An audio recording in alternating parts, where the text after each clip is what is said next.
స్వాగతం. కలలు కరిగిపోయాయి, అంచనాల ఆశలు ఆవిరైపోయాయి, రెండింకల మాటలు తేలిపోయాయి, చివరికి మిగిలింది 6.9%.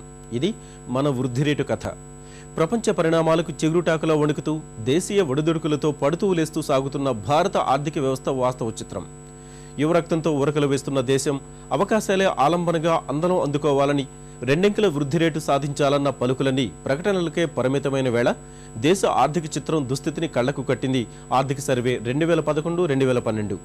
రానున్న 2013-2014 ఆర్థిక సంవత్సరాన్ని కూడా 8.6% మించకపోవచ్చనే చేదు నిజాన్ని చెప్పింది ఆ నివేదిక. పారిశ్రామిక రంగం దిగాలు, సంక్షోభంలో పెట్టుబడుల రంగం నేపథ్యంలోనే మిణుకుమిణుకుమంటున్న సేవల రంగం వృద్ధి రేటు దన్ను, సంస్కరణల మద్దతుతో ఆర్థిక వ్యవస్థ భవిష్యత్పై గంపెడాసలు పెట్టుకున్నారు ప్రణబ్ద.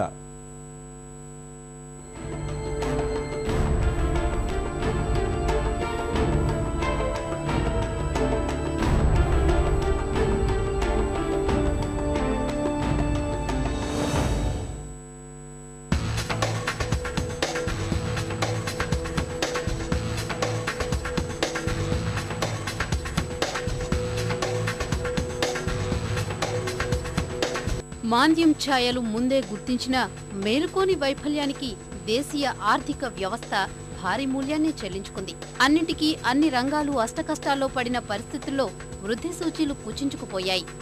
పార్లమెంటు ముందుకొచ్చిన ఆర్థిక సర్వే 2011-12 ప్రకారం ప్రస్తుత ఏడాదికి మన జీడీపీ వృద్ధి రేటు 6.9% మాత్రమే.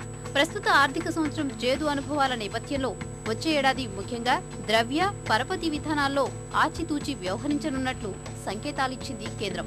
విధానపర వడ్డీ రేట్లు తగ్గింపుపై ఆర్బీఐ ఆశాభావం వ్యక్తం చేసింది. ఫలితంగా రానున్న నెలల్లో ద్రవ్యోల్బణ నియంత్రణ చర్యలు పరిశ్రమ అవసరాలు దృష్టిలో పెట్టుకుని సాగుతాయి. ఫలితంగా కీలక వడ్డీ రేట్ల తగ్గింపుతో పెట్టుబడుల రంగానికి ఊతమిచ్చి ఆర్థిక వృద్ధిని ముందుకు తీసుకెళ్లాలనేది కేంద్రం లక్ష్యం. దేశీయ ఆర్థిక విపణి బలోపేతానికి చర్యలు తీసుకోవాల్సిన తరుణం కావడంతో కార్పొరేట్ బాండ్ మార్కెట్ పునర్వ్యవస్థీకరించే పనిలో పడ్డారు ప్రణబ్. మౌలిక సదుపాయాల అభివృద్ధికి, విదేశాల నుంచి దీర్ఘకాలిక పెట్టుబడుల ఆకర్షణకు ఇప్పటికే కసరత్తు ప్రారంభించారు. దాంతోపాటే పొదుపు ఖాతాల వడ్డీ రేట్ల నియంత్రణ, సరళీకరణలతో సులువైన పెట్టుబడుల సమీకరణ బాగా పెరిగాయని తెలిపింది ఆర్థిక సర్వే.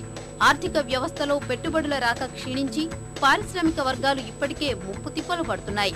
వడ్డీ రేట్లు విపరీతంగా పెరగడంతో అప్పులు, వాటిపై వడ్డీ వ్యయాలు తడిసి మోపెడు అవుతున్నాయి.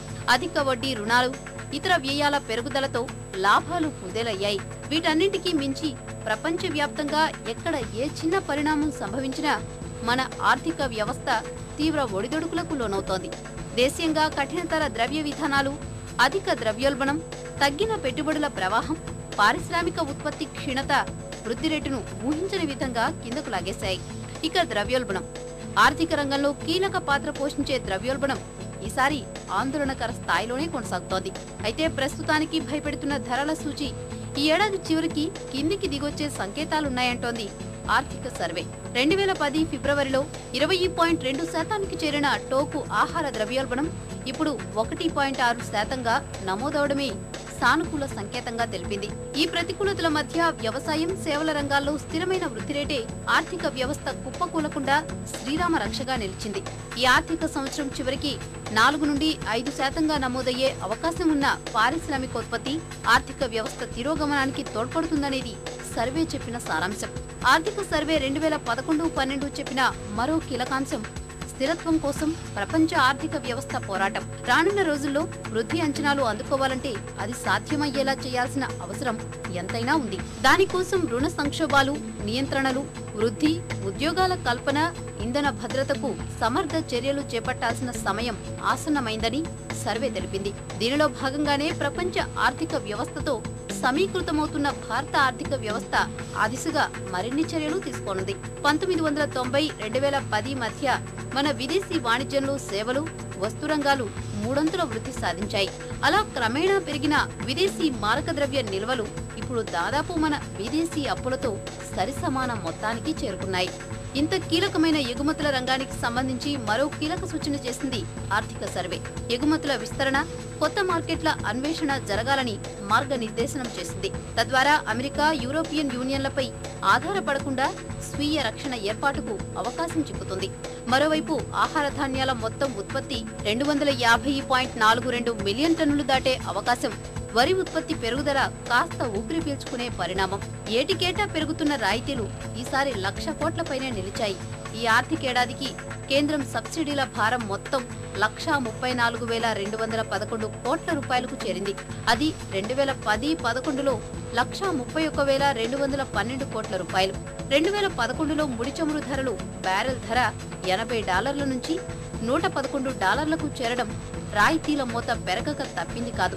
అంతర్జాతీయ స్థాయిలో ధరలు విపరీతంగా పెరిగినా పెట్రోల్, డీజిల్, కిరోసిన్, వంట గ్యాస్ పెంపుపై కేంద్రం ఆచితూచి వ్యవహరించడంతో ప్రభుత్వ రంగ చమురు సంస్థలు ఒక్క ఏడాదిలోని 1,35,000 కోట్లు నష్టం మూటగట్టుకున్నట్లు తెలిపింది సర్వే.